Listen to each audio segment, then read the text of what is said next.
Happy Tuesday, October 29th, 2024, everyone. Welcome back to Weather on the Go.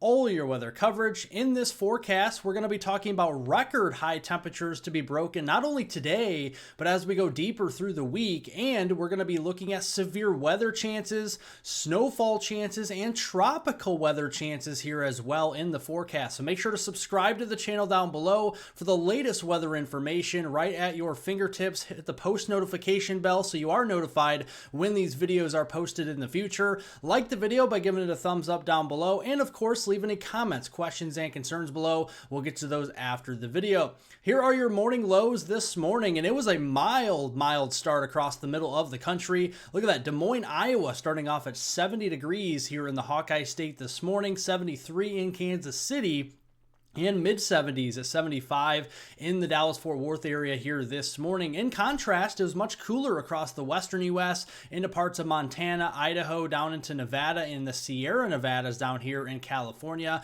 Very chilly here to start the morning. And look at where we go this afternoon. The sunshine will go to work. Our dry ground, drought will help us to get those record highs in place across the middle of the country. Upper Midwest, we could be seeing temperatures literally over 30 degrees above the norm for this time of year. And out west, we're seeing the opposite, 30, 40 degrees below normal for this time of year. And look at your highs this afternoon, folks. I mean, does it get any better than this? In Chicago, we're up to a record high 82 this afternoon, record high 80 in Green Bay, 88 degrees in St. Louis. That would be a record high, and a record high in Little Rock, Arkansas at 87 this afternoon. So get out and enjoy it while you can. It is cooler off to the west, so not anything we can't handle, but definitely cooler off to the west today. And here's the setup today, the height anomalies. We got a big ridge of high pressure. That's the culprit behind our heating across the Midwest and the Great Lakes today. And also with that drought, drier ground heats up faster. So that's why we're also seeing those record highs be broken very easily today across widespread areas. And then a big bowling ball trough across the west. That's going to keep us cooler and more unsettled out here as well. And when you get the clash of the air masses, you get the cool air out west, you got the warm air in the east, they got to come together at some point, and that's right here in the middle of the country. We got a level 1 out of 5 marginal risk of severe weather today from western Iowa down through Nebraska, Kansas, Oklahoma, and into northwest Texas. This will mainly be for wind and hail. The tornado threat is less than 2% today. And you can see going into this afternoon, we got Lee cyclogenesis here into the eastern side of Colorado, 989 millibar low pressure here. And on the cold side, we're talking about a formidable snow event across Wyoming, western Colorado, parts of Utah, especially in the higher elevations outside of Salt Lake City. As we go into tonight, that snow will continue to fly across Wyoming, whereas we have some rain showers with the warm air advection out ahead of the system up into the Dakotas, into Minnesota, into Nebraska as well, and some of those storms could also turn severe. Looking at rainfall amounts, not very heavy across the United States today, so we're not really seeing that much rainfall, but there's a formidable snow event happening across Wyoming, western Colorado, and Utah, several inches of accumulating snow. We could be talking over a foot in some areas, especially there in Wyoming over the next 24 hours. Let's look at the temperature anomalies going forward through this week. This is Wednesday. This is tomorrow on October 30th. More record highs to be broken, not only in the United States, but even up into southeastern Canada, into Ontario, Quebec.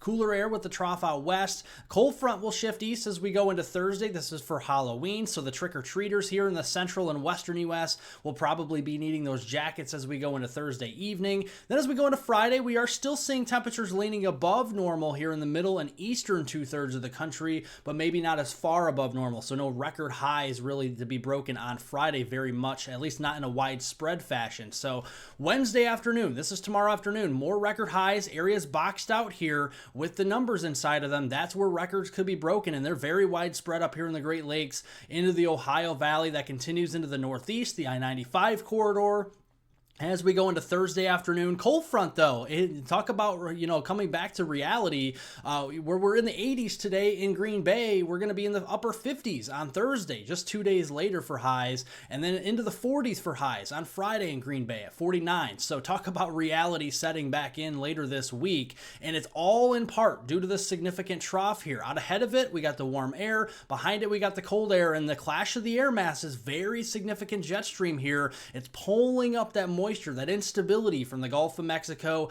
into the middle of the country. And Wednesday's setup for severe weather could be interesting. We got a stronger low pressure down here into the southern plains, plenty of moisture, plenty of instability here to work with this system, and a lot of wind energy too for this time of year. So a large slight risk of severe weather is introduced by the Storm Prediction Center. This is their day 2 outlook for tomorrow, Wednesday, October 30th, really stretching from southwest Iowa, western Missouri into eastern Kansas, much of Oklahoma here into western Arkansas, North Texas, and this severe weather threat could even extend outside of this area in the dark green all the way up into southwest Wisconsin or as far south as south central Texas. So a wide area to be impacted, and the tornado threat is non-zero. We have a 5% chance of a tornado within a 50-mile radius here of Wichita, down into the Tulsa area, into Oklahoma City, even Topeka. We're going to be keeping an eye on you. 2% chance here in Kansas City, Springfield, Missouri, down here into Fort Smith, Arkansas. We're going to be keeping an eye on you as we go into tomorrow as well. Then as we go into Halloween, cold front's going to be sagging further to the east. We're going to be seeing the Ohio Valley in play, the mid-south, the deep south in play for some showers and storms. A few of these could be severe on Thursday, especially down here into the lower Mississippi Valley, Mississippi Delta region, the Arklatex, if you will, the Arkla Mist region as we go into the Halloween time frame. Then on Friday, cold front becomes a lot weaker, a little bit more diffuse, maybe just talking about some normal rain showers across the eastern seaboard, and then a cold high-pressure system working in across the northern U.S. will keep our skies clear, and that's radiational cooling will go to work and cooling those temperatures off for those Friday night football games Friday night. So let's look here at your rainfall prospects for Wednesday, Thursday, Friday, and looking pretty nice here in the middle of the country where we've been dry for quite a while. A couple inches of rain are on the way for many folks. And then the snowfall here, the Pacific Northwest, like the Cascades, Northwest Rockies. Yeah, we're getting into the action as we go through Wednesday, Thursday, and Friday with the snowfall. Some of this could be over a foot in those Cascades. Then this weekend comes around, another high pressure system builds in across the Great Lakes here, bringing more warmth across the east. Maybe not as warm as what we just saw, but another bowling ball trough comes in, and further south too, towards California, into the Baja of California, northwestern Mexico this time, and that is going to set up another feature where we have warmer temperatures out ahead of it, cooler temperatures behind it, and those clash of the air masses. Watching out for more severe weather potential there on Saturday. Look at the Sierra Nevadas into California there. We're definitely going to be seeing some very heavy snowfall on Saturday into Saturday night there, and even continuing into Sunday. Severe weather may be more prominent on Sunday across the central southern plains. Right now does look a little bit more isolated, but as we get closer, we'll identify more of the fine details, the mesoscale details as we get closer. But what is certain is this is going to bring more soaking rains to the dry areas of the central and southern plains. The Red River Valley looks to be the winners here this weekend, where we could be talking areas over 4 inches of rain during that 2-day period, Saturday, November 2nd and Sunday, November 3rd. And the snowfall will be further south. So the Sierras in California and the Western Rockies will get some snowfall and feet as we go through the weekend too. Turning over to the tropics, the National Hurricane Center in Miami, Florida is still watching this area with a low probability, a 40% chance of development here in the central and eastern Caribbean over the next 5 to 7 days. And right now, not much happening out there, which is some good news. But let's look at the ensemble. So here is the European ensemble guidance this weekend, kind of backing off on the start time a little bit, kind of delaying this a little bit from our last video. But we are seeing the potential of a system trying to develop maybe Sunday and then getting going potentially early next week. And if it does develop, if it's over the open waters, these waters are warm in the Caribbean, so this system could develop into a formidable tropical storm or hurricane and move to the west into the Western Caribbean as indicated by the European ensemble guidance. The GFS is more on board. It actually has the system strengthening much sooner by Sunday this weekend.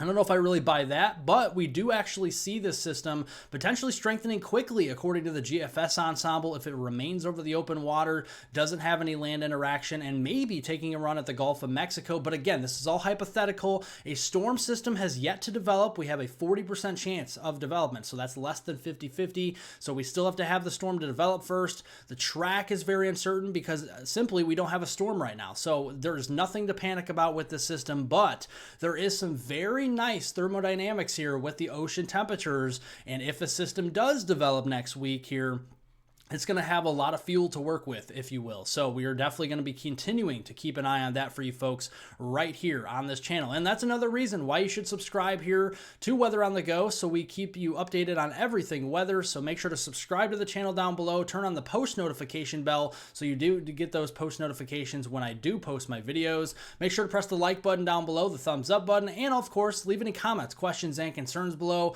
We'll get to those after the video, and I hope everyone has a wonderful rest of their Tuesday out there.